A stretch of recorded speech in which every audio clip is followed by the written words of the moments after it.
चलिए मेरी बात को जरा ध्यान से सुनो। कंपनी लॉ के अंदर अभी जो चैप्टर हमने स्टार्ट किया वो कौन सा चैप्टर है? Transfer and transmission. एक बार चैप्टर का नाम लीजिए, एक बार और, एक बार और, 3 बार नहीं बोलते हैं। जल्दी बताइए इस चैप्टर में हम लोग क्या क्या पढ़ रहे हैं?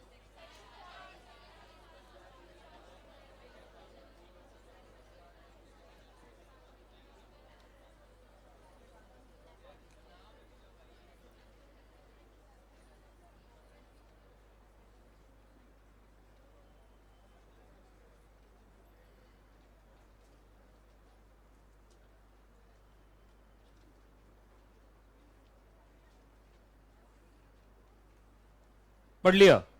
इस चैप्टर के 3 पार्ट, पहला, दूसरा और तीसरा।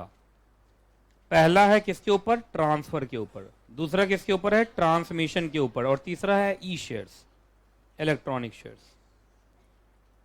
ठीक है जी। तो 3 चीजों के बारे में पढ़ रहे हैं। पहला बोलो कौन? ट्रांसफर, जो हम पढ़ चुके पिछली क्लास में। आज हमें क्या पढ़ना है? Transmission and E shares. ठीक है, शुरू करें पढ़ना। चलिए बताओ आज कहां से पढ़ना? ट्रांसमिशन से। ठीक है, आ जाओ भाई। Transmission transmission transmission transmission transmission transmission transmission transmission. आ गया?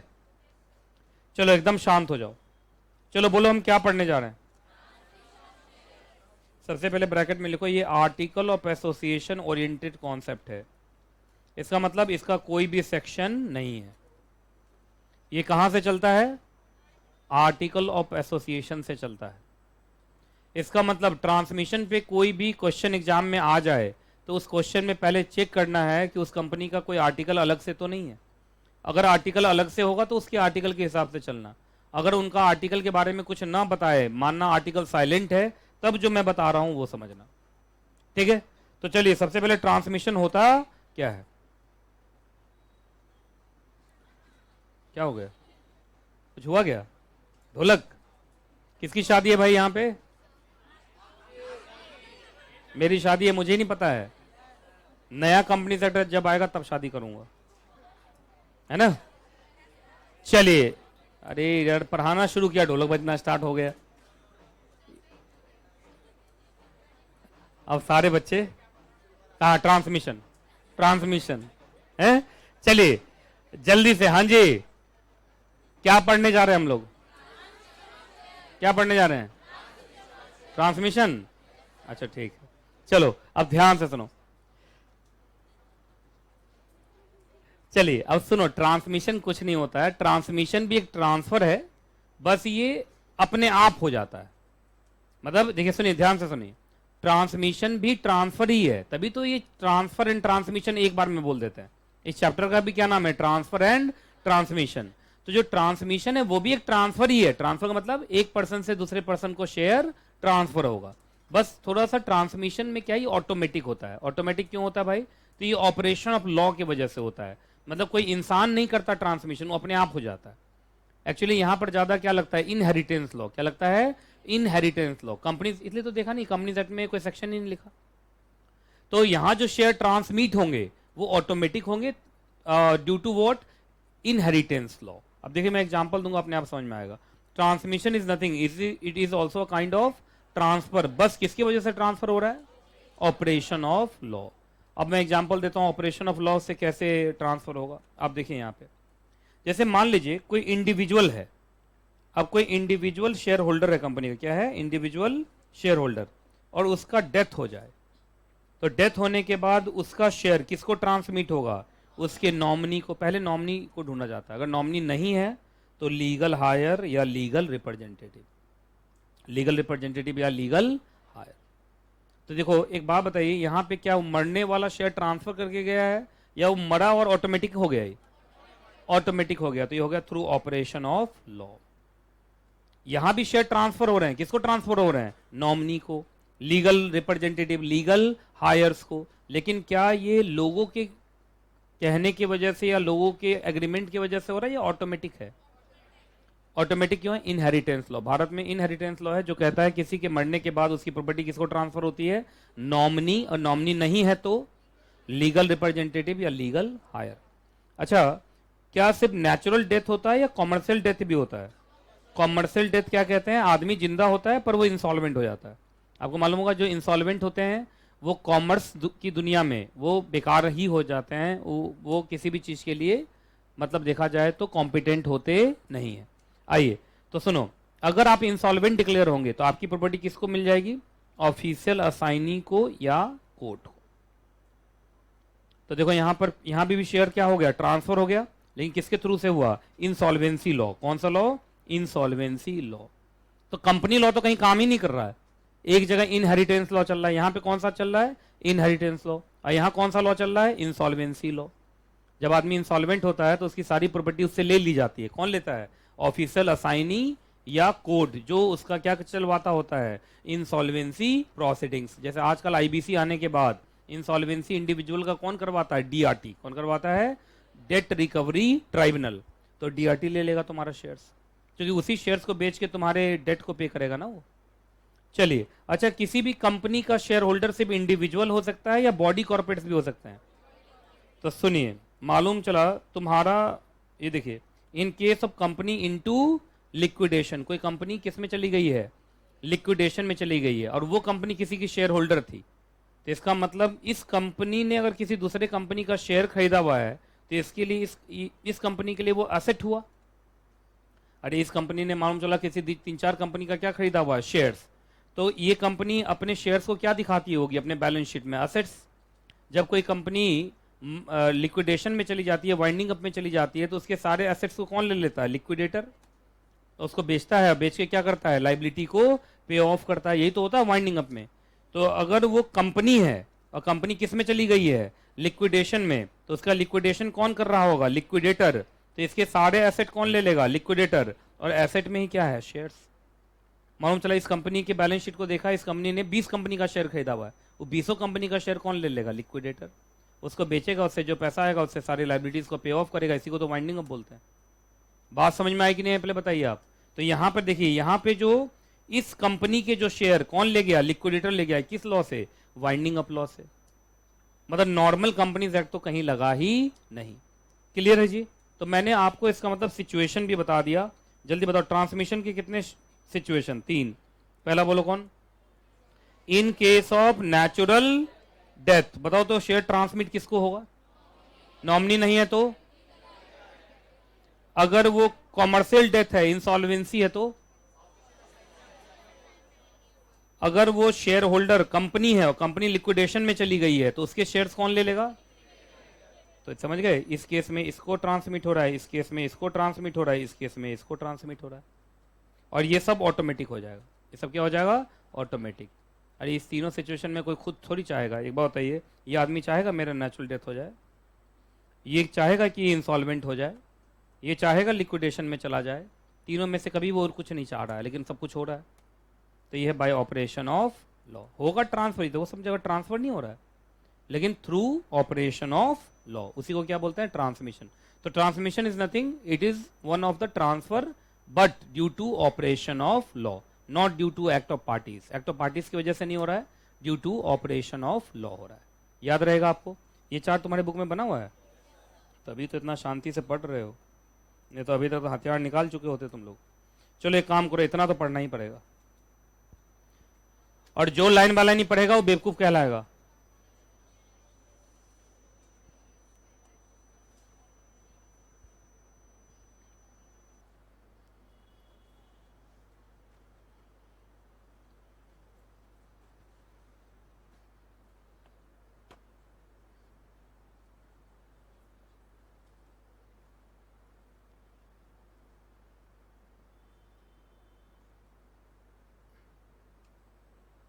डिट्टो वही लिखा हुआ जो मैंने बताया, बस चार्ट के फॉर्म में मैंने सब कुछ बता दिया है ना। आगे बढ़े, चलो हेडिंग बोलो। क्या ये आर्टिकल ऑफ एसोसिएशन से गवर्न होगा? बोलो।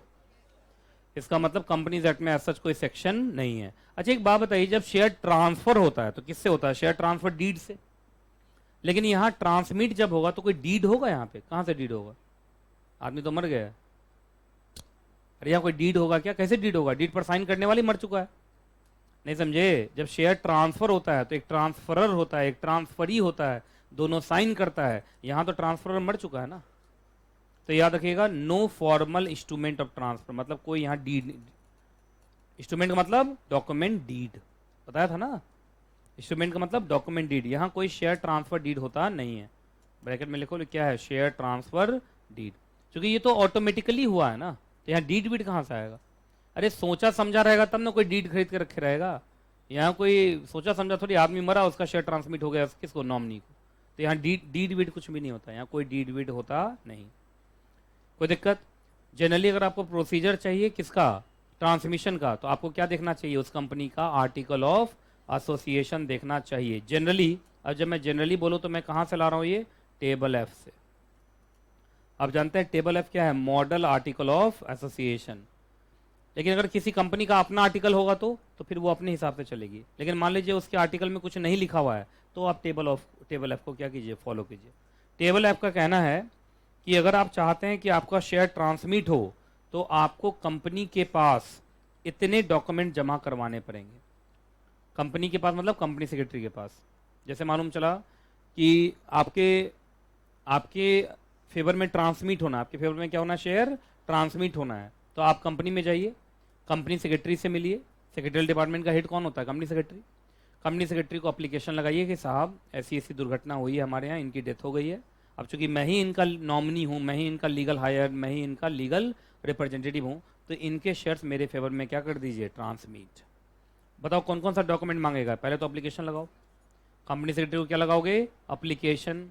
एप्लीकेशन के साथ क्या देना है, लेटर ऑफ इंडेमनिटी। इंडेमनिटी का मतलब होता है कि मैं जो बोल रहा हूं कि मैं ही नॉमिनी हूं, मैं जो बोल रहा हूं मैं ही लीगल हायर, लीगल रिप्रेजेंटेटिव हूं, ये सच है।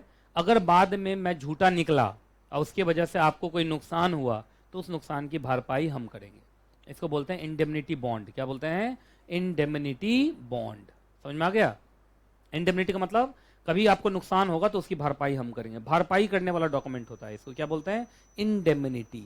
याद रहेगा, क्योंकि झूठ भी बोल सकता है ना, कोई आदमी मरा और कोई आदमी झूठ से पहुंच गया मैं ही नॉमिनी हूं, और सच में वो नॉमिनी है ही नहीं, तो बाद में पता चलेगा तो कंपनी के ऊपर लाइबिलिटी आएगी ना कि तुमने ऐसे आदमी के फेवर में कैसे ट्रांसमिट कर दिया शेयर। तो उस केस में कंपनी की अगर कोई लाइबिलिटी अराइज हुई तो तुम लाइबल हो गए, क्योंकि तुमसे मैंने क्या भरवा लिया है, इंडेमनिटी बॉन्ड। आगे बढ़े, चलिए, या तो विल की कॉपी दिखा दीजिए या लेटर ऑफ एडमिनिस्ट्रेशन दिखा दीजिए। अब ये सब क्या होता है, प्रोफेशनल में तुम लोग जब जाओगे तो एक चैप्टर पढ़ाऊंगा विल डीड, जब मैं वहाँ विल डीड बनाना सिखाऊंगा वहीं पे ये सब वर्ड आता है ना, probate, will, letter of administration. लेकिन हल्का फुल्का मैं तुम्हें भी बता देता हूँ। सुनिए, एक बात बताइए, आप लीगल रिप्रेजेंटेटिव हैं, लीगल रिप्रेजेंटेटिव के लिए कुछ लिखना नहीं पड़ता है, वो तो अपने आप लॉ की वजह से पता चल जाता है कौन है लीगल रिप्रेजेंटेटिव। लेकिन नॉमिनी के लिए तो पता चलना चाहिए। तो नॉमिनी आदमी कहाँ बना सकता है, हो सकता है विल में बनाया हो, तो फिर विल की कॉपी दिखाओ जहाँ पे तुमको नॉमिनी बनाया गया। नहीं समझे? और नहीं तो लेटर ऑफ एडमिनिस्ट्रेशन। बहुत बार ऐसा होता है, जैसे तुम्हारी कंपनी वाइंडिंग अप में है तो उसका एडमिनिस्ट्रेशन किसके हाथ में, लिक्विडेटर।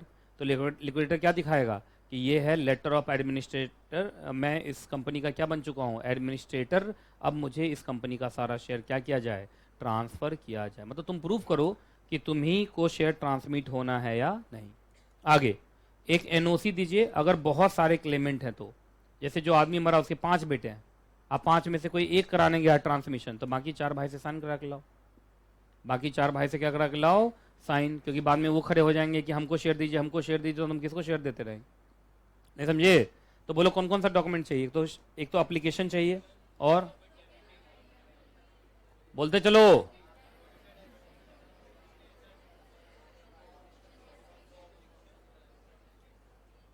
ठीक है। चलिए, अब ट्रांसफर और ट्रांसमिशन में क्या डिफरेंस है, देखो ये तो उन्हीं बच्चों को समझ में आएगा जो ट्रांसफर पढ़े हुआ है ना। जो ट्रांसफर नहीं पढ़े हुआ उसको तो सिर्फ ट्रांसमिशन समझ में आएगा। सुनो, ट्रांसफर याद होगा आपकी मर्जी से होता है, खासकर किसके मर्जी से, ट्रांसफरर। लेकिन ट्रांसमिशन में मर्जी उर्जी कहाँ होता है, तो ऑपरेशन ऑफ लॉ की वजह से होता है। कोई आदमी अपने मर्जी से मरा है क्या? कुछ लोगों ने कहा सर आत्महत्या किया, तो यार आत्महत्या भी अपनी मर्जी से नहीं होता, जब वहाँ की मर्जी होती है तभी होता है। बहुत आदमी आत्महत्या करने जाता बच जाता है, हाँ बच जाता है, आत्महत्या का अटेम्प्ट सक्सेसफुल नहीं हो पाता वो वहाँ भी फेल नहीं होता है। बहुत बार आत्महत्या करने लोग जाते हैं, रस्सी से टांगा अपने आप को, रस्सी चाइनीज निकला, टूट गया बीच में, हैं, गड़बड़ हो जाता है मामला। छत से कूदा, मालूम चला बीच में हेलीकॉप्टर आगे बैठा के निकल लिया। चलिए, अच्छा एक बात बताइए, जब ट्रांसफर होगा तो शेयर ट्रांसफर डीड होगा, यस। लेकिन जब क्या होगा, ट्रांसमिशन, तो कोई भी ट्रांसफर का इंस्ट्रूमेंट होगा नहीं। टिक लगाते चल रहे हो? चलिए आगे। उसके बाद ट्रांसफर एक नॉर्मल कोर्स है, जनरली होता रहता है, दिन भर में 17 बार ट्रांसफर होता है। लोग शेयर खरीदते हैं, बेचते हैं, खरीदते हैं, बेचते हैं, खरीदते बेचते हैं, एक नॉर्मल कोर्स ऑफ एक्शन है। पर क्या ट्रांसमिशन भी नॉर्मल कोर्स है? डेली लोग मर रहे हैं, कभी कभार होता है। क्या होता है डेली? बताइए, मतलब उस कंपनी भूतिया कंपनी नहीं हो जाएगी जिसमें सारे शेयर होल्डर डेली मर रहे होंगे? तो बताइए, कंपनी सेक्रेटरी तुम बनोगे तो ज़्यादा ट्रांसफर का रिक्वेस्ट आएगा या ट्रांसमिशन का? ट्रांसफर का। ट्रांसमिशन कभी कभार 20-50-100 दिन में कहीं एक, नहीं, ट्रांसफर तो डेली होता रहता है। चलिए, अच्छा ट्रांसफर जो होगा वो कंसिडरेशन में होगा, क्योंकि किसी ने शेयर बेचा होगा तो सामने से पैसा लिया होगा। ट्रांसमिशन में कोई कंसिडरेशन थोड़ी होगा, जो कंसिडरेशन जिसको दोगे अगर वो आ गया कंसिडरेशन लेने, तो फिर तुम्हारा कंसिडरेशन देने लायक तुम नहीं बचोगे।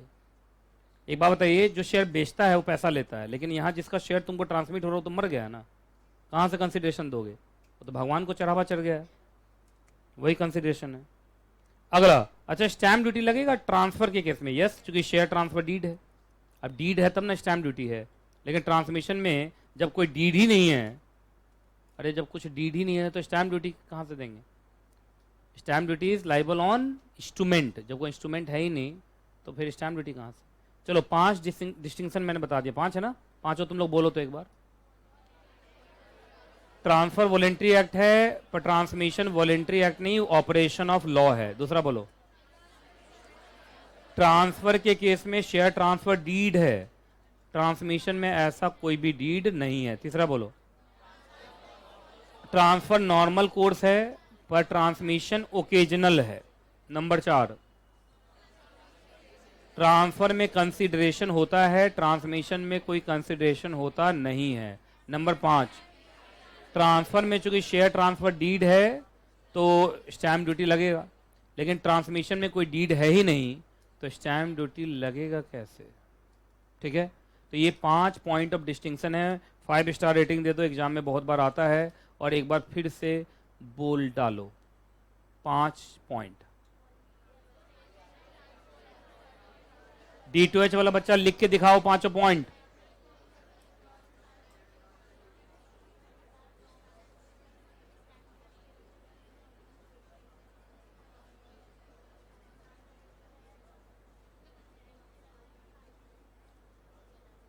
हो गया? चलिए जी आगे देखते हैं। अब भाई ट्रांसफर खत्म, ट्रांसमिशन भी खत्म। अब यहां से क्या चल रहा है? तीसरे नंबर का हम लोग क्या पढ़ने वाले हैं आज? बोलो, ई शेयर्स। अब कुछ देर तक सिक्योरिटी लॉ पढ़ाऊंगा, नहीं पढ़ाऊंगा कंपनी लॉ। क्या पढ़ाऊंगा? Security law. चूंकि इलेक्ट्रॉनिक शेयर की सारी दुनिया कहां से चलती है? सिक्योरिटी लॉ मॉड्यूल 2 TTS, है ना? ठीक है, अब हल्का सा नॉलेज वहां से दूंगा। चलिए शुरू करें। चलो, हाँ जी, जरा ध्यान से सुनो। एक चार्ट मैंने कुछ दिन पहले बनवाया था, मैं फिर से बनवा दे रहा हूं, है ना? जल्दी बताइए, शेयर्स कितने तरीके के होते हैं आज के डेट में? पहला बोलो, फिजिकल शेयर्स। कुछ बच्चा क्या बोला मालूम है? Equity share and preference share. मेरे यहाँ एक पर एक सब है भाई, एक पर एक सब है। तुम लोग हो तो दुख पालने की क्या जरूरत है मुझे? फिजिकल शेयर्स और इलेक्ट्रॉनिक शेयर्स, एक पर एक सब है। करा शेयर 2 तरीके का है, इक्विटी। बात सही है, पर वो बेसिस ऑफ डिस्टिंक्शन हमें भी नहीं चाहिए था, है ना? हमें क्या था कि according to mode share 2 mode में दिए जा सकते हैं, एक फिजिकल मोड और दूसरा इलेक्ट्रॉनिक मोड। ठीक है, चलिए ध्यान से सुनते जाइए। सबसे पहले फिजिकल शेयर्स की जो दुनिया है उसको हम क्या बोलते हैं? Share certificate. क्या बोलते हैं? Share certificate. और जो इलेक्ट्रॉनिक शेयर्स है उसको हम बोलते हैं ई शेयर्स या डीमैट शेयर्स, डीमैटेरियलाइज्ड शेयर्स। क्या बोलते हैं? Demat shares. ठीक है, सुना होगा इलेक्ट्रॉनिक शेयर्स डीमैट अकाउंट में रहता है, सुना होगा डीमैट अकाउंट। मॉड्यूल 2 में जब जाओगे तो पढ़ाऊंगा ये सब। चलिए जी, अब आइए, जो शेयर सर्टिफिकेट फिजिकल शेयर्स की दुनिया है ये कंपनीज एक्ट से चलती है, कंपनीज एक्ट 2013। पर इलेक्ट्रॉनिक शेयर्स की सारी दुनिया डेपोजिटरीज एक्ट से चलती है। कैसे चलती है? डेपोजिटरीज एक्ट 1996। बात समझ में आ गया? कोई दिक्कत? चलो इसको फिर से कहीं लिख लोगे तो ज़्यादा अच्छा रहेगा। मैंने माना लिख लेना चाहिए, वो दोबारा लिख लेना चाहिए, क्या फ़र्क पड़ता है, थोड़ा रिफिल ही तो खर्च होगा। नहीं लिख लो प्लीज़।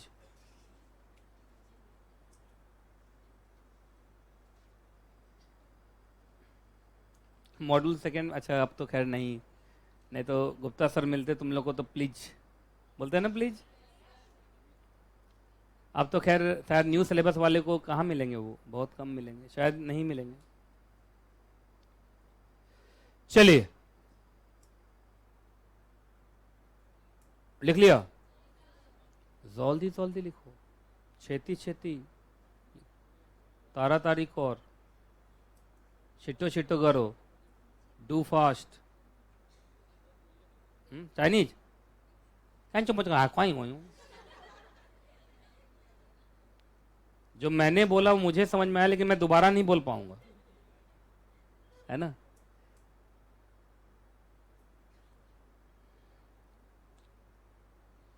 चलिए हो गया, हटाऊं क्या? जल्दी जल्दी करो, छेती छेती करो, तारा तारीख और छिटो छिटो करो, डू फास्ट। हटाऊं?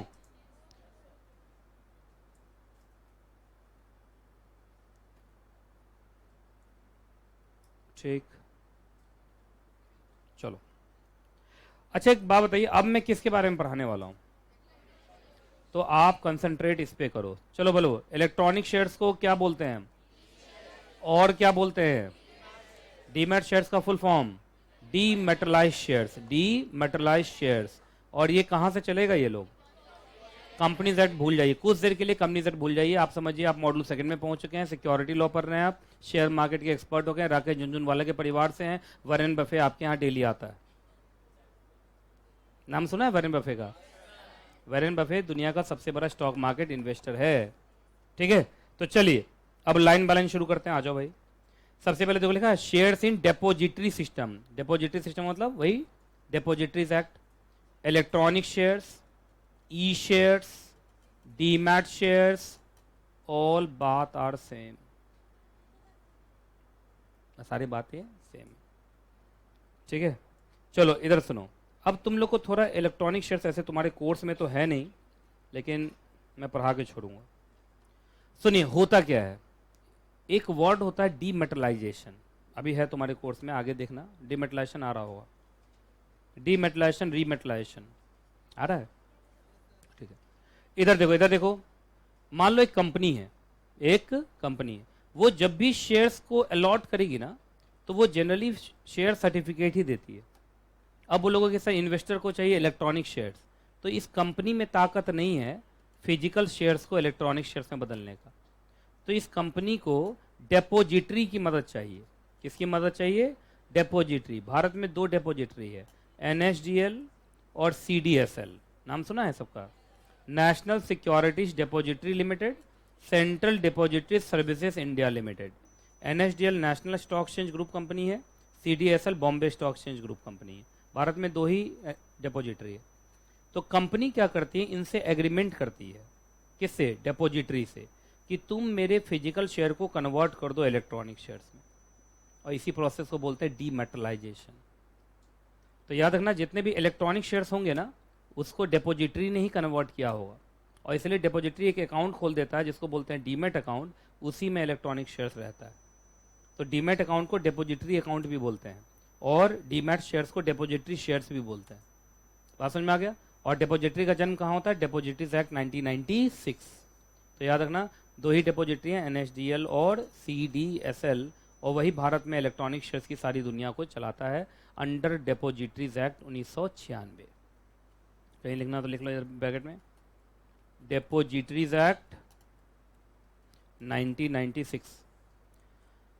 जब सिक्योरिटी लॉ में जाओगे तो एक चैप्टर है ये, डिपॉजिटरीज एक्ट 1996, एक चैप्टर है 12-15 पेज का। ठीक है, चलिए आगे बढ़े, आ जाओ।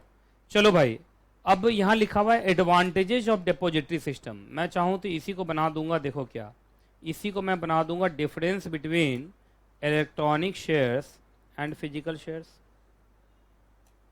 बना दूंगा। क्योंकि देखो जो इलेक्ट्रॉनिक शेयर्स का फायदा है वो फिजिकल शेयर्स में नहीं था, तभी तो इलेक्ट्रॉनिक शेयर्स लाया गया है कि नहीं।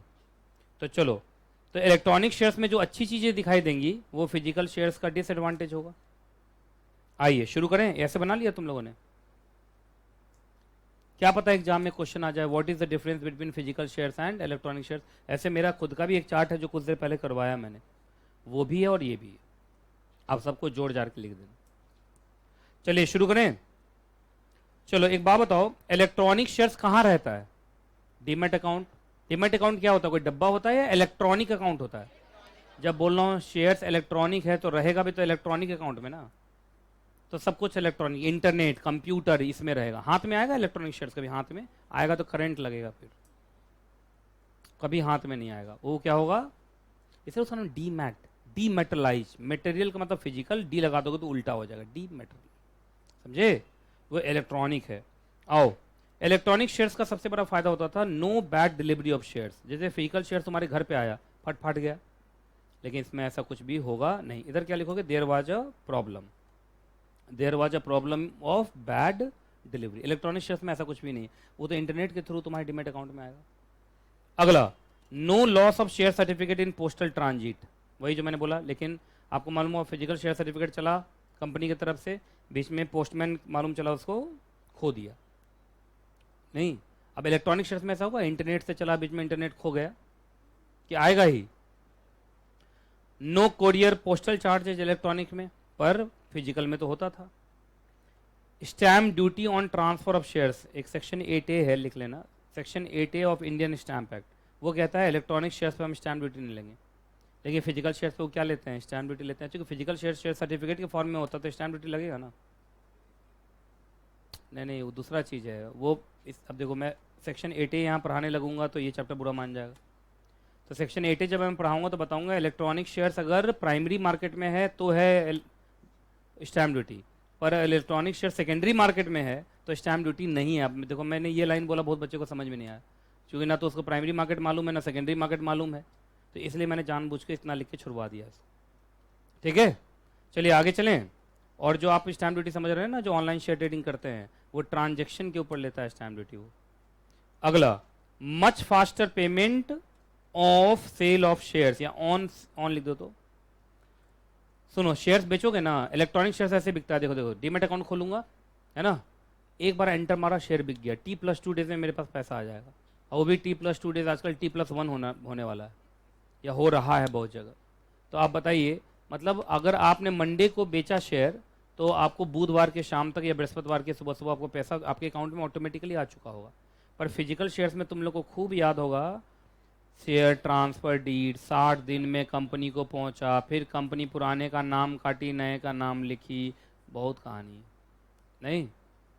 अगला, नो रिक्वायरमेंट, ये एक काम करो, ऐसे लिख दो या ऐसे लिखो, no requirement of,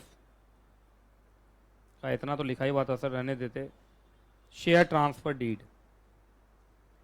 on sale of shares, no requirement of share transfer deed on sale of shares. Electronic shares का ट्रांसफर कैसा होगा, इलेक्ट्रॉनिकली, तो क्या शेयर ट्रांसफर डीड की जरूरत है क्या?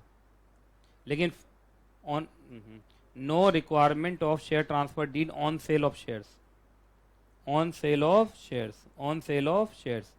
लेकिन फिजिकल दुनिया में तो शेयर ट्रांसफर डीड की जरूरत है, याद होगा, SH4।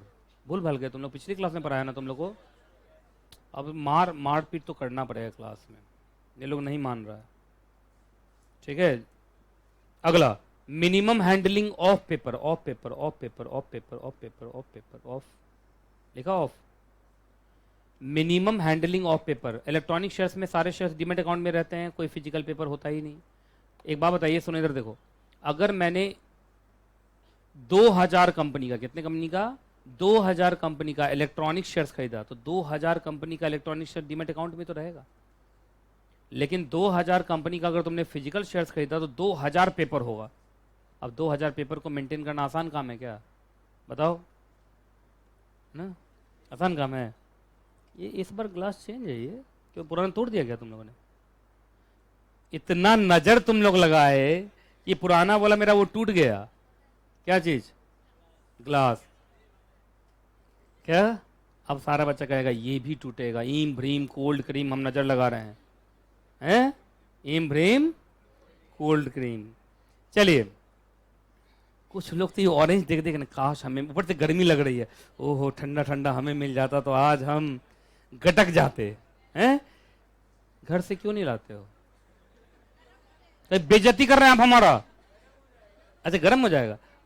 देखो भाई, मेरे पास सच में दिल से बोलता हूँ पैसा नहीं है। अगर सुन, क्या कॉमेडी था ये? अगर मेरे पास अच्छा पैसा होता ना तो दिल से बोले एक फ्रिज रखवाता तुम लोग के लिए, जिसमें बच्चा सब अपने घर से ये सब लाता, फ्रिज में रख देता और फिर जरूरत के हिसाब से निकाल के अपना पी लेता। क्या सामान भी हम ही देंगे? मतलब फ्रिज भी मैं ही दूं? अच्छा इसमें जूस वूस निकाल के मैं रखूं, तुम आओ अब पी के रख दो। एक काम ना, सीट पर बैठो, मैं ही ना पिला दूं आके ऐसे। एक पड़े एक सब है ऐसे। वो डिस्पेंसर तो है, ठंडा पानी उससे निकलता तो है ही। आजकल तुम लोग गर्म पानी पीते हो, ठंडा पानी पी रहे हो? अब क्योंकि ठंड के मौसम में तो गर्म पानी पीते थे उसमें से, आजकल क्या कर रहे हो? नॉर्मल। ओहो क्या बात है। तो सुनिए, इलेक्ट्रॉनिक शेयर्स में मिनिमम हैंडलिंग ऑफ पेपर, पर फिजिकल शेयर्स में मैक्सिमम हैंडलिंग ऑफ पेपर। अब 2000 कंपनी का शेयर खरीदोगे तो 2000 पेपर को संभालना पड़ेगा। चलिए अगला। अच्छा, फिजिकल शेयर्स घर से चोरी हो सकता है, फॉर्ज्ड हो सकता है, पर इलेक्ट्रॉनिक शेयर्स में कैसे चोरी करेगा? मतलब कंप्यूटर में हाथ घुसा के चोरी करेगा? तो बस जल्दी बताओ, मैंने तुम्हें फायदे भी बता दिए किसके? इलेक्ट्रॉनिक शेयर्स के, और उसको डिस्टिंग्विश भी कर दिया किससे? ठीक है, चलो यहां पे क्वेश्चन आया हुआ, पढ़ो।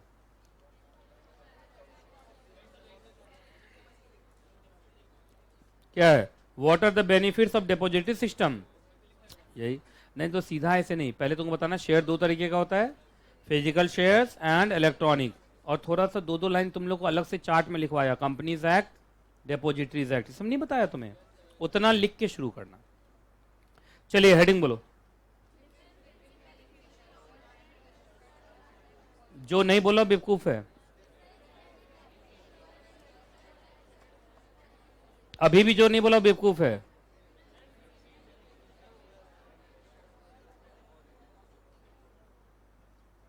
एक बार और। अब ना तुमको कुछ देर बहुत ज्यादा कंसंट्रेट करना पड़ेगा, क्योंकि एकदम एग्जैक्ट ये मॉड्यूल सेकंड है, पूरा सिक्योरिटी लॉ। ठीक है, अब पहले समझना। तुम देखो यहां पे दो ओनर का नाम आ गया, बेनिफिशियल ओनर और रजिस्टर्ड ओनर। पहले तो इसको बॉक्स बनाओ।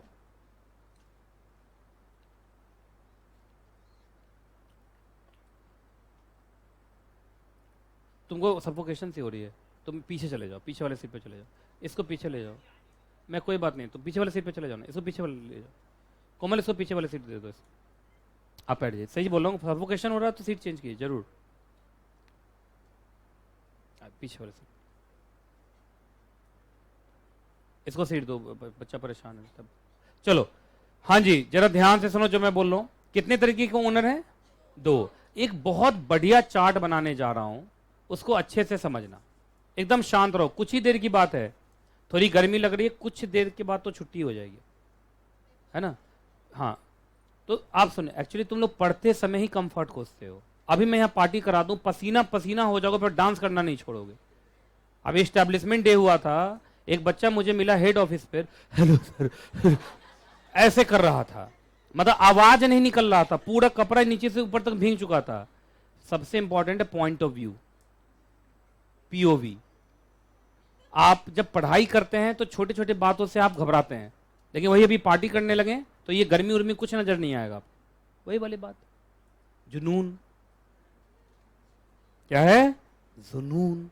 आइए, हाँ जी इधर देखिए, जो शेयर होल्डर होते हैं ना, वो उनका नाम अलग अलग होता है। इधर देखो, शांत शांत, एक बार में ये समझ में नहीं आएगा, दोबारा मैं बताऊंगा नहीं, इसलिए समझो। शेयर होल्डर दो तरीके के हैं। देखो शेयर होल्डर का नाम कैसे होता है, name of share holder, name of share holder. सुनिए, अगर शेयर फिजिकल मोड में है, शेयर किस में है, फिजिकल मोड में है, तो बस एक ही होता है वो शेयर होल्डर होता है, वही उसका क्या होता है, रजिस्टर्ड ओनर। वही क्या है, रजिस्टर्ड ओनर, और वही क्या है, बेनिफिशियल ओनर। रजिस्टर्ड ओनर का मतलब हुआ रजिस्टर पे नाम उसी का है और बेनिफिट भी उसी को मिलेगा। ये तो सिंपल होता है, तुम जानते हो कंपनी लॉ में ये होता है, जिसका नाम कंपनी के रजिस्टर मेंबर पर चढ़ेगा वही मेंबर है, उसी को सारे बेनिफिट्स मिलेंगे, उसी को डिविडेंड मिलेगा, उसी को वोटिंग राइट मिलेगा। तो फिजिकल मोड जो है, जो कंपनीज एक्ट वाली कहानी है, कौन वाली कहानी है, कंपनीज एक्ट। फिजिकल मोड का मतलब कंपनीज एक्ट। कंपनीज एक्ट में एक ही आदमी दोनों होता है, रजिस्टर्ड ओनर भी वही होता है और बेनिफिशियल ओनर भी वही होता है।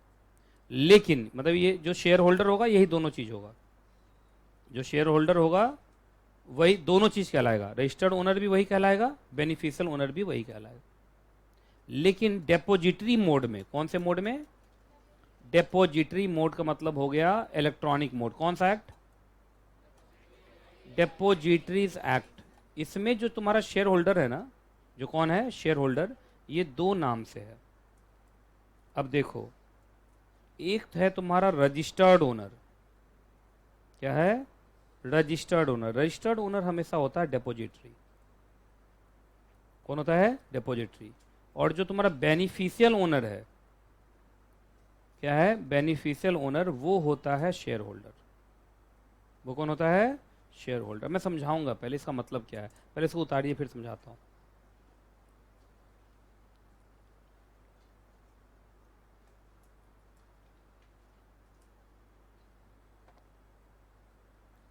डेपोजिटरी मोड में दो तरीके का आपको शेयर होल्डर दिखाई देगा, एक रजिस्टर्ड ओनर और एक बेनिफिशियल ओनर। बताता हूं क्यों, बताऊंगा अभी।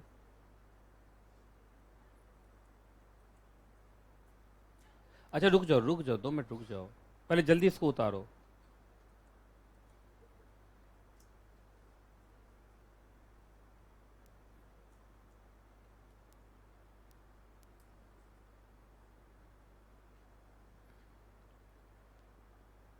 अभी का मौसम बड़ा डायनेमिक है, कभी कभार अभी तुरंत कुछ देर में गर्मी बढ़ी है, और फिर देखना अभी यहाँ से बाहर जाएंगे ठंड लगेगी।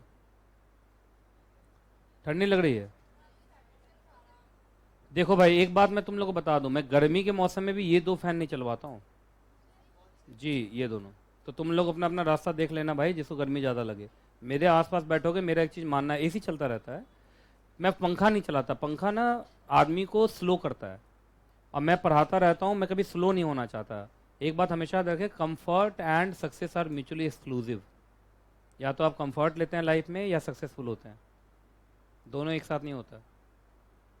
मैं कभी भी फ़ैन नहीं चलवाता हूँ, मैं थोड़ा पसीने में रहना पसंद करता हूँ, जिससे मैं एक्टिव रहूँ। आप देखना पसीना सूख जाए ना, आपको देखना नींद आने लगेगी। इसलिए थोड़ा पसीना आता रहे, रात में तो नहाना ही पड़ता है। नहाते हो तुम लोग रात में? हाँ, उसके बदले हम सुबह में नहाते हैं। गर्मी के मौसम में तो 2 बार नहाना ही पड़ता है।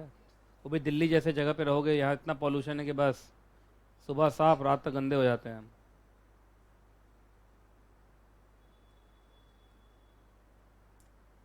लक्ष्मी नगर का तो हर गली आजकल पहाड़ बना हुआ है, देख देख के चलना पड़ता है कि किधर रखूं पैर, किधर ना रखूं। कल मैं सुबह सुबह घर से निकला प्रोफेशनल क्लास के लिए, देखा बुलडोजर मेरे सामने। मैंने कहा ले चल प्रोफेशनल क्लास में, ले चल तू।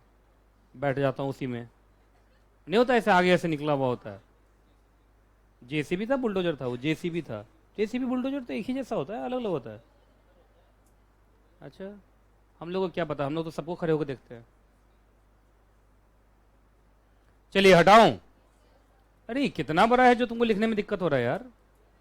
अच्छा ऐसा क्यों होता है, देखो फिजिकल मोड की बात तो मैं करूंगा नहीं, मैं पढ़ा चुका हूं। आज मुझे किसकी बात करनी है, डेपोजिटरी मोड में शेयर होल्डर 2 नाम से है। एग्जाम्पल देखो, देखो देखो देखो देखो, देखो इधर देखो। अरे शांत हो जाओ, शांत हो जाओ, देखो इधर, शांत हो जाइए प्लीज। अब कोई बात करता हुआ दिखा दिया, क्लास से बाहर करूंगा, ऐसे ही थोड़ा सा सफोकेशन कम हो जाएगा। देखो इधर, मालूम चला एक कंपनी है ए लिमिटेड। ए लिमिटेड के 100 शेयर्स हैं, तो जब ये 100 शेयर्स अलॉट हुए होंगे तो सबके सब फिजिकल होंगे। लेकिन इस 100 शेयर में से मालूम चला जो 60 शेयर्स हैं वो फिजिकल हैं। वो क्या है? फिजिकल। तो जो फिजिकल हैं तो शेयर सर्टिफिकेट होंगे। शेयर सर्टिफिकेट ये 60 शेयर मालूम चला एक आदमी को दिया गया था, उसका नाम था राम। तो राम के नाम से शेयर सर्टिफिकेट बना होगा, जिसमें क्या लिखा होगा? राम। और कंपनी को इसके बारे में मालूम है तो कंपनी ने लिखा रजिस्टर ऑफ मेंबर और लिखा राम और इक्वल टू 60 शेयर्स। ये यहां तक कोई दिक्कत? लेकिन मालूम चला 40 शेयर्स लेने वाला जो लोग थे उन्होंने कहा था इलेक्ट्रॉनिक शेयर चाहिए। तो कंपनी ने 40 शेयर पहले दिया एनएसडीएल को कि तुम इसको इलेक्ट्रॉनिक शेयर्स में बदलो। तो कंपनी के लिए 40 शेयर्स इज इक्वल टू तो एनएसडीएल है ना। पर क्या ये 40 शेयर्स एनएसडीएल ने खरीदे हैं या शेयर होल्डर कोई और है? एनएसडीएल तो बस उसको कन्वर्ट करने के लिए आया। अब एनएसडीएल उसको कन्वर्ट कर दिया ई शेयर्स में, और ई शेयर्स में कन्वर्ट करके मालूम चला 4 लोगों को दे दिया, मिस्टर डी, मिस्टर ई, मिस्टर एफ, मिस्टर जी। लेकिन ये 4 को कौन दिया? सुनो, ये 4 को कौन दिया? एनएसडीएल दिया। तो एनएसडीएल अपना एक अलग से रजिस्टर बनाता है जिसका नाम होता है ROBO, register of beneficial owner. इसमें वो दिखाएगा कि हमने डी को दिया है 10 शेयर्स, ई को दिया है 10 शेयर्स, एफ को दिया है 10 शेयर्स और जी को दिया है 10 शेयर्स। इलेक्ट्रॉनिक शेयर्स की सारी दुनिया कौन देखता है? डिपॉजिटरी। तो रजिस्टर भी वही मेंटेन करता है। तो देखो कंपनी के रजिस्टर ऑफ मेंबर पे, यहां देखिए कंपनी के रजिस्टर ऑफ मेंबर पे इस 40 शेयर्स के लिए, कौन से 40 शेयर्स के लिए? ये वाला देखो, रजिस्टर्ड मेंबर कौन है? रजिस्टर्ड ओनर कौन है? एनएसडीएल। पर इन 40 शेयर्स का बेनिफिशियल ओनर कौन है? डीईएफजी। तो डीईएफजी इज द बेनिफिशियल ओनर। नहीं समझ में आया? अरे भाई डिविडेंड किसको मिलेगा? डीईएफजी को मिलेगा ना। नहीं समझ में आया? वोटिंग राइट किसको मिलेगा? डीईएफजी को मिलेगा ना। लेकिन चक्कर क्या होता है, ये चूंकि इलेक्ट्रॉनिक शेयर्स हैं, मिनटों मिनटों सेकंडों सेकंडों में बिकते रहते हैं। जैसे डी दिखाई दे रहा है ना, हो सकता है एक्स को बेच दे सेकंडों में, ऑनलाइन होता है ना। तो इसलिए कंपनी कहती है यार इतने जल्दी जल्दी मैं कैसे करूंगा अपने रजिस्टर को अपडेट? अरे भाई मैं कंपनी बिजनेस करने के लिए बनाया हूं यार, रजिस्टर अपडेट करने के लिए थोड़ी बनाऊं मैं। तो कहा है भाई ऑनलाइन ट्रांसफर बड़ा तेजी से होता है, तो कह दिया डिपॉजिटरी को ही यार तुम्हारा 24 घंटा यही काम ही है, तुम ही रजिस्टर मेंटेन करो। डी किसको भेज दिया? जेड को। जेड किसको भेज दिया? एक्स को। एक्स किसको भेज दिया? ये तो सेकंडों सेकंडों में हो रहा। तो डिपॉजिटरी का तो 24 घंटा काम ही यही करना है, तो आराम से रजिस्टर मेंटेन कर लेगा। आराम से क्या कर लेगा? रजिस्टर मेंटेन कर लेगा। हाँ, फिजिकल शेयर वाला कंपनी कर लेगी, क्योंकि फिजिकल शेयर जब भी ट्रांसफर होगा तो कंपनी के थ्रू ही होगा। नहीं समझ में आया? लेकिन इलेक्ट्रॉनिक शेयर ट्रांसफर कभी भी कंपनी के थ्रू नहीं होगा, वो तो ऑनलाइन होगा। और ऑनलाइन दुनिया कौन देख रहा है? डिपॉजिटरी। बात समझ में आया? तो डिपॉजिटरी वर्ल्ड में एक शेयर के 2 ओनर होते हैं। बोलो कौन कौन? एक रजिस्टर्ड ओनर। रजिस्टर्ड ओनर कौन होगा? डिपॉजिटरी। और बाकी बेनिफिशियल ओनर, वो सच में जो शेयर होल्डर होगा, जो सच में खरीदा होगा, उसको क्या बोलेंगे? Beneficial owner. ये समझ में आया कि नहीं आया? कोई दिक्कत, कोई परेशानी, कोई दुख? चलो हटाओ इसको, ये उतारोगे। कितना गंदा कर दिया मैंने। चलो है एनएसडीएल कंपनी से।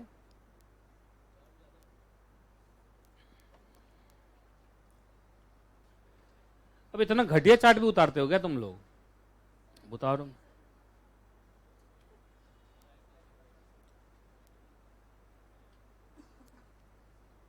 आया समझ में?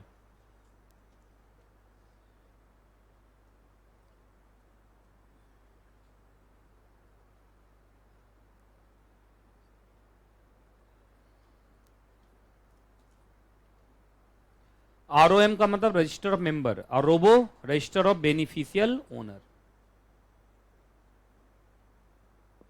बस कुछ ही देर है, अभी आधा घंटा और। का आप पर विश्वास नहीं है, धोखेबाज हैं आप।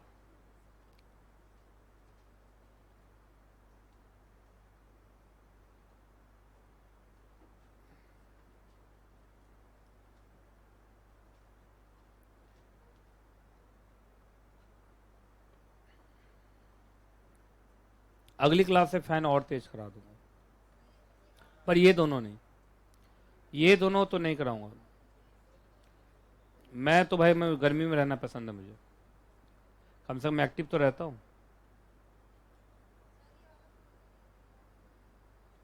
तो मैं बैठ के नापूं कौन कितना तेज है। इसको भी कम करा देता हूँ अभी। हाँ देख रहे हो, अपने घर में लाइट ना हो और पूरे कॉलोनी में ना हो तो ठीक है, लेकिन कॉलोनी में लाइट है और हमारे घर में नहीं है, आतंक मचा देंगे हम। चलिए हटा रहा हूं, जल्दी करो जल्दी करो जल्दी करो जल्दी करो। NSDL issues shares to DEFG। अब NSDL जानते हो, ये चारों का डीमेट अकाउंट खोले हुआ। अरे इलेक्ट्रॉनिक शेयर सबको किस में देगा, वो डीमेट अकाउंट में देगा ना। तो डी का भी डीमेट अकाउंट होगा, ई का भी डीमेट अकाउंट होगा, एफ का भी डीमेट अकाउंट होगा और जी का भी डीमेट अकाउंट। शेयर तो डीमेट अकाउंट में देगा, हाथ में थोड़ी दे देगा शेयर। इलेक्ट्रॉनिक शेयर हाथ में देगा तो करंट नहीं लगेगा।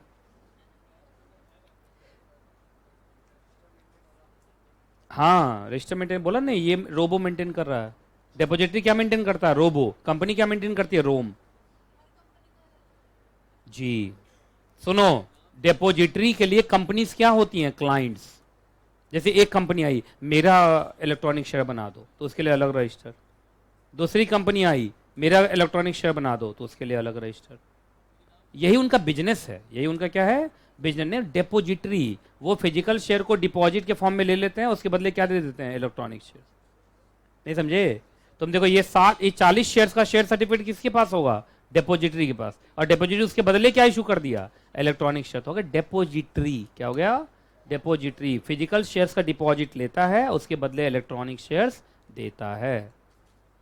क्लियर है, हटाऊं। चलिए जी, अब यहां पे एक चीज आ रहा है, थोड़ा सा कॉन्सेप्ट और ठीक करा दो तुम लोग का। आइए जी इधर देखिए, शेयर होल्डर मेंबर कितने तरीके के होते हैं आजकल, दो। फिजिकल शेयर होल्डर, दूसरा, चलो फिजिकल शेयर होल्डर किसके रिकॉर्ड पर दिखाई देगा, दैट इज ROM। और देखो ये लिखा है register of member. Company maintain करती है रजिस्टर ऑफ मेंबर, किस सेक्शन के अंदर। अच्छा, इलेक्ट्रॉनिक शेयर्स की सारी दुनिया कौन देखता है, वो एक रजिस्टर मेंटेन करता है, दैट इज रोबो। किस सेक्शन के अंदर, 11 ऑफ।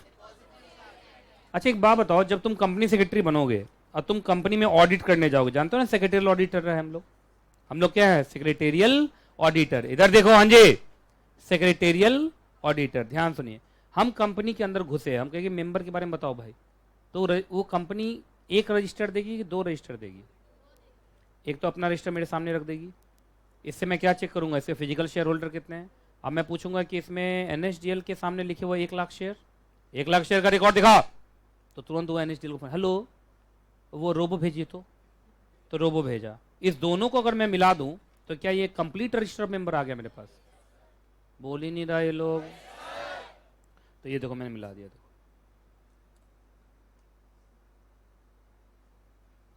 समझे। याद रखना, ये भी रजिस्टर मेंटेन हुआ कहां, डिपॉजिटरीज एक्ट में, पर ये भी कंपनीज एक्ट के लिए क्या माना जाता है, रजिस्टर ऑफ मेंबर। मतलब दोनों कंबाइंड क्या हमारे लिए, रजिस्टर ऑफ मेंबर। ये चार्ट देखो तो बना हुआ बुक में, बुक में चार्ट ही नहीं है, पहला बार ऐसा, उतार डालो।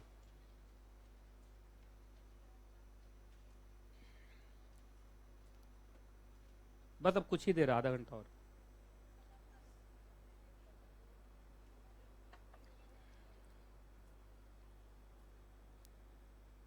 गेट बंद रखना, ये लोग अभी रिजल्ट दिखाने वाला हूं, भागेगा ये लोग।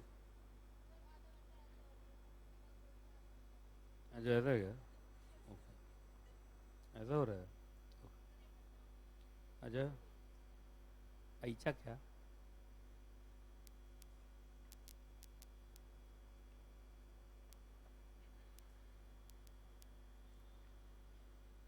तल ये हो दिया, तल दी तलो, मतलब सीख नहीं रहा, नेचुरल है। रात में मैं ऐसे ही बोलता हूं। अरे अरे तुम लोग कहीं और कुछ सोचने लगे क्या अभी तो गर्मी लग रही थी, बच्चे परेशान हो रहे थे, दिमाग काम नहीं कर रहा था।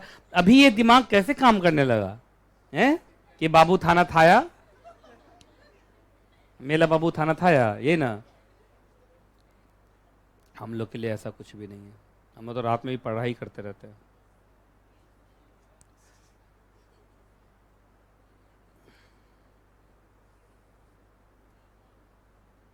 बीकॉम वाला बच्चा सब करता है ये, है मेला बाबू थाना थाया है।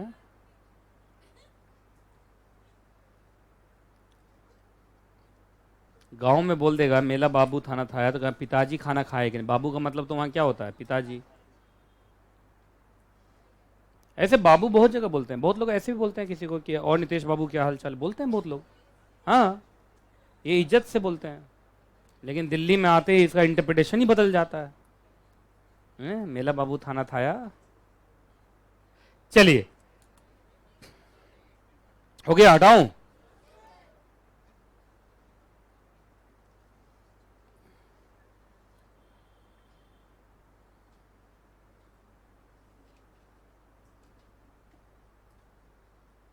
चलिए हटाऊं? थोड़ा जल्दी कर लो, क्या कर रहे हो तुम लोग यार।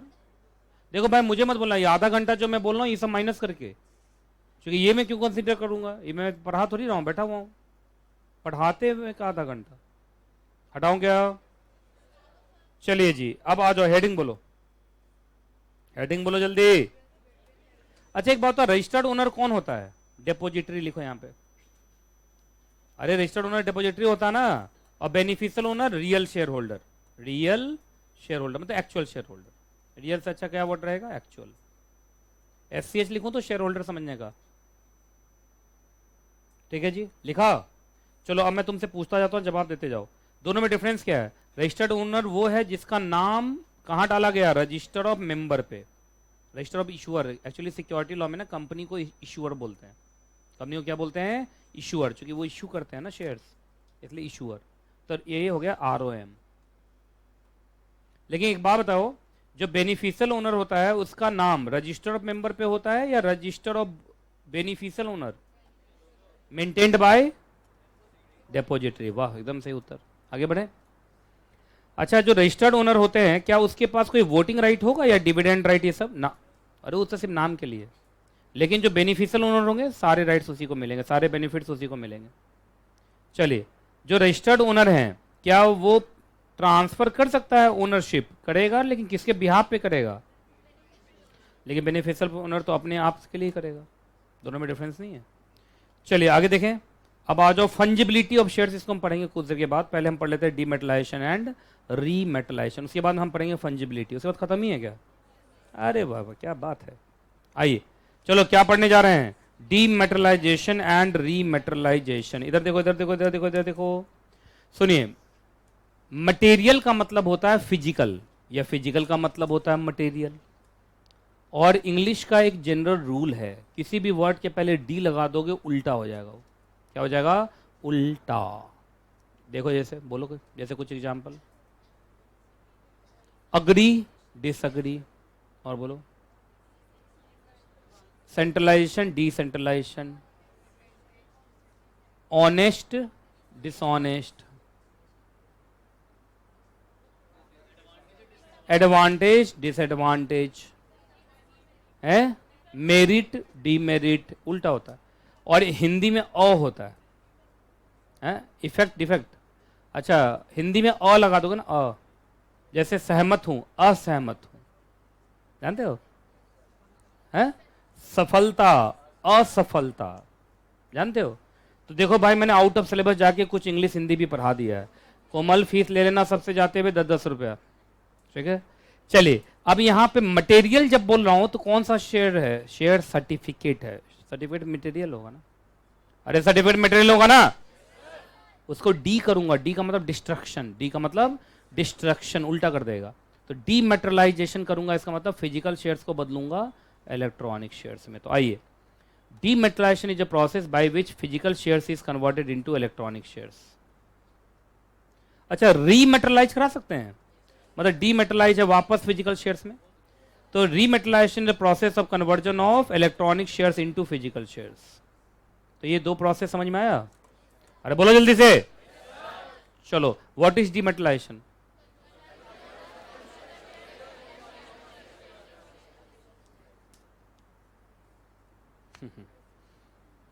रीमेटलाइजेशन क्या होता है?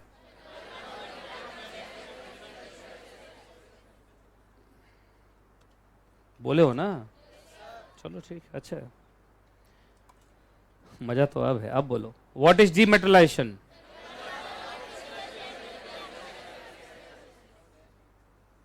What is रीमेटलाइजेशन?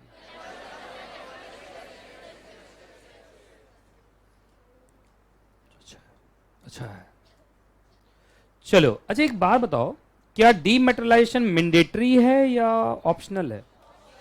किसी का मन है हम फिजिकल शेयर्स रखें तो क्या उसको जबरदस्ती इलेक्ट्रॉनिक शेयर्स दिया जाएगा? अरे बोलो। तो याद रखिएगा डीमेटलाइजेशन क्या है।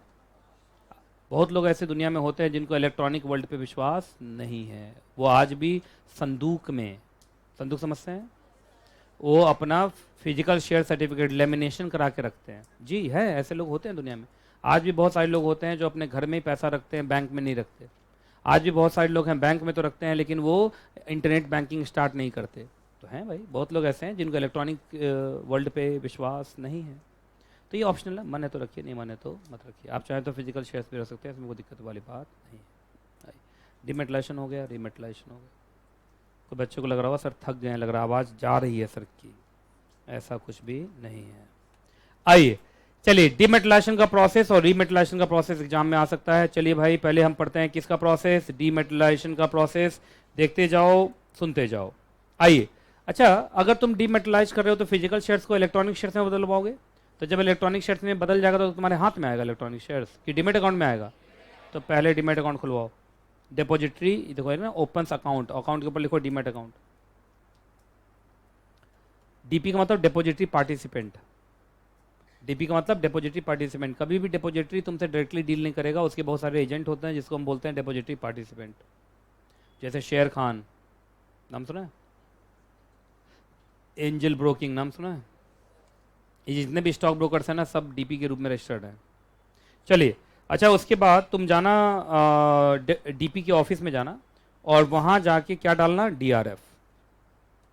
डीआरएफ के साथ क्या दोगे तुम, शेयर सर्टिफिकेट दोगे ना।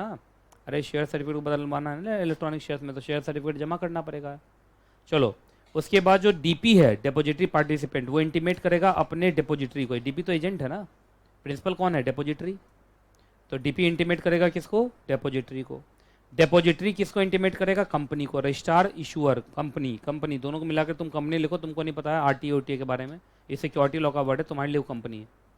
क्या लिखो, तो डिपॉजिटरी किसको बोलेगा, कंपनी को। कि कंपनी सेक्रेटरी को फ़ोन करेगा कि देखो भाई आपका एक इन्वेस्टर है, शेयर सर्टिफिकेट लेके आया है और ये चाहता है कि इसके शेयर सर्टिफिकेट को किस में बदल दूँ, इलेक्ट्रॉनिक शेयर में बदल दूँ। पहले तुम कंफर्म करो कि ये सच का शेयर सर्टिफिकेट है भी कि नहीं।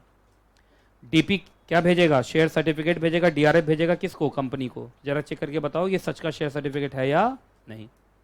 कंपनी तुरंत कंफर्म करेगी कि हाँ ये शेयर सर्टिफिकेट सही है और आप इसको इलेक्ट्रॉनिक शेयर्स में बदल सकते हैं। ठीक है, कंपनी शेयर सर्टिफिकेट अपने पास रख लेगी और उसके बदले डिपॉजिटरी तुरंत इन्वेस्टर के डीमैट अकाउंट में शेयर्स क्रेडिट कर देगा। क्या कर देगा, क्रेडिट कर देगा, मतलब दे देगा। हो गया, physical shares is converted into electronic shares. समझ में आया कैसे कैसे हुआ ये सब। चलिए अगला उल्टा केस है। इस बार जब तुम जाओगे डीपी के ऑफिस में तो इस बार डीआरएफ लेके जाओगे, आरआरएफ लेके जाओगे। क्या होता है आरआरएफ?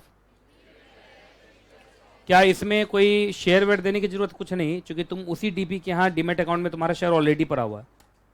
नहीं समझ में आया, तो उसके यहाँ ही तो डीमेट अकाउंट खुलवाए हुए हो।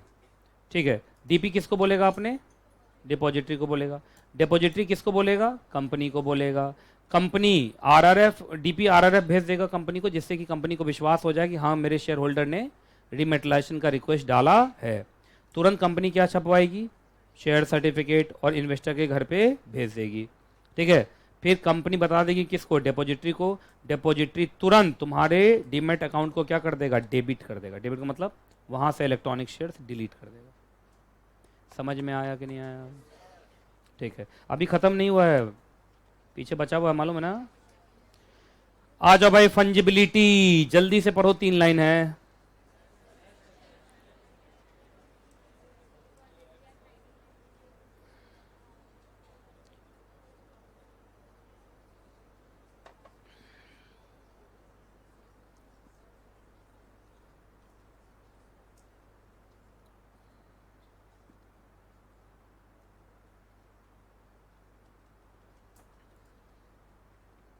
ओके, पढ़ लिया। सुनिए एक क्वेश्चन पूछता हूं पहले, फंजिबल होता क्या है? फंजिबल का मतलब होता है, कहीं लिखा होगा इंटरचेंजेबल, मिला? इंटरचेंजेबल से पहले क्या लिखा हुआ है? अच्छा चलो ठीक है। अच्छा एक बात बताओ, फंजिबल फॉर्म का मतलब होता है फुल्ली इंटरचेंजेबल, कहीं लिखो फुल्ली इंटरचेंजेबल, फुल्ली इंटरचेंजेबल। बचपन में शायद ना ऐसे कुछ फंगस उंगस या फंजाई बोलते, फंगी बोलते, क्या बोलते थे? फंगी, फंगी बोलते थे। एक है तो फंगी और बहुत सारे हैं तो फंगस, ऐसे कुछ पढ़ते तो थे स्कूल में, शायद बायोलॉजी में ही था शायद ये। हाँ अब सुनो, शांत शांत शांत शांत शांत, फंगी, फंगस, है ना। अब सुनिए क्या है, जब वहाँ पढ़ते थे ना तो वहाँ भी वो जब चीज़ें दिखाई जाती थी तो वो सब पहचानना मुश्किल होता था, क्योंकि वो एक जैसे दिखते थे। आपको याद होगा हेट्रोजीनस होमोजीनस, ये सब हमने पढ़ा था। अच्छा, ज़्यादा आइडेंटिफाई करने में मुश्किल किसको होता है, होमोजीनस को या हेट्रोजीनस को? होमोजीनस एक जैसा होता है तो उसको जल्दी पकड़ में नहीं आता है, सब एक जैसा ही दिखता है ना, और हेट्रोजीनस अलग अलग होता है, नहीं? तो सुनो, तो ये फंगी बोलते थे तुम लोग, फंगी और फंगस, ये सब होमोजेनस होता है, हेट्रोजीनस होता है? होमोजेनस होता है। वो ठीक से नजर नहीं आता, ठीक से समझ में नहीं आता है, आप नहीं पहचान पाएंगे कौन कौन है उसमें, ऐसे कुछ होता था। और जो बायोलॉजी के बहुत एक्सपर्ट होते हैं वही उनको पहचान पाते हैं। तो ऐसे ही है फुल्ली इंटरचेंजेबल, मतलब होमोजेनस है। होमोजेनस का मतलब क्या है, सुनो, जैसे कि एग्जाम्पल देता हूँ, जो करेंसी नोट्स होते हैं, जो क्या होते हैं, करेंसी नोट्स, वो फंजिबल फॉर्म में होते हैं। एग्जाम्पल दे रहा हूँ, सुबह सुबह ये बच्ची आई मेरे पास और बोली सर 10 रुपए का लोन दे दो, कुछ खाना है। सतमोला 10 रुपए का खाना है, या मान लो मैंगो फ्रूटी पीना है, क्या पीना है, मैंगो फ्रूटी, 10 रुपए का आ जाता है। आइए, मैंने इसको देखा कि इसका मुंह सूखा हुआ है, इसको मैंगो फ्रूटी की बहुत ज़रूरत है, और इसलिए इसको मैं मैंगो फ्रूटी के लिए पैसा दे दिया। बेचारी बहुत थकी हारी है, मैंने कहा सुबह सुबह ही थकी हारी है तो इसका दिन भर में क्या हाल होगा, इसलिए बहुत ज़रूरी है कि इसको मैं 10 रुपये का लोन दूँ। तो मैंने इसको सुबह 10 रुपये का लोन दिया, 10 रुपये का एक नोट दिया मैंने, ठीक है, लिखा हुआ ₹10, और उसके बाद ये सब लिखा हुआ। अच्छा, आपको मालूम होगा हर नोट का एक डिस्टिंक्टिव नंबर होता है। डिस्टिंक्टिव नंबर इसका था 420 425, आपको याद होगा, ऐसे बढ़ता हुआ ऐसे करके लिखा रहता है, ठीक। अच्छा, शाम में ये मुझे वापस करने आई कि सर ये आप 10 रुपया लो, ये ₹10 लिखा हुआ है, ठीक है, और इसका जो है 480 135 ऐसा है। तो क्या मैं क्या बोलूँगा, नहीं मुझे वही नोट चाहिए जो सुबह में दिया है। कि ये दोनों फुल्ली इंटरचेंजेबल है क्या, बोलो जल्दी, है क्या, बोलो। ठीक है, चलो, अब मुझे लगता है तुम्हें समझ में आ गया, एक के बदले दूसरा भी चलेगा, ठीक। आइए इधर देखिए, अब मैं इसको जोड़ता हूं इससे, 3 लाइन अगर पढ़े होगे तो तुमको याद होगा। इधर देखो, हाँ जी, एक वर्ड है डीमैट और एक है रीमैट, वही शॉर्ट फॉर्म में डिमेटलाइजेशन एंड। जब तुम डीमैट कराने गए तो तुम अपना शेयर सर्टिफिकेट दिए होगे, तो शेयर सर्टिफिकेट का एक डिस्टिंक्टिव नंबर होता है, वो था मालूम चला 420, तो ये तुम जमा किए और उसके बदले तुम्हें मिल गया इलेक्ट्रॉनिक शेयर्स। फिर तुमने इलेक्ट्रॉनिक शेयर्स को किस में कन्वर्ट कराना चाहा, फिजिकल शेयर्स में। लेकिन इस बार जो फिजिकल शेयर्स तुम्हें मिला, उस शेयर सर्टिफिकेट पर डिस्टिंक्टिव नंबर लिखा हुआ है 840। तो क्या ये कह सकता है इन्वेस्टर, नहीं मुझे तो वही शेयर सर्टिफिकेट चाहिए जो मैंने जमा किया था? ये दोनों इंटरचेंजेबल माना जाएगा?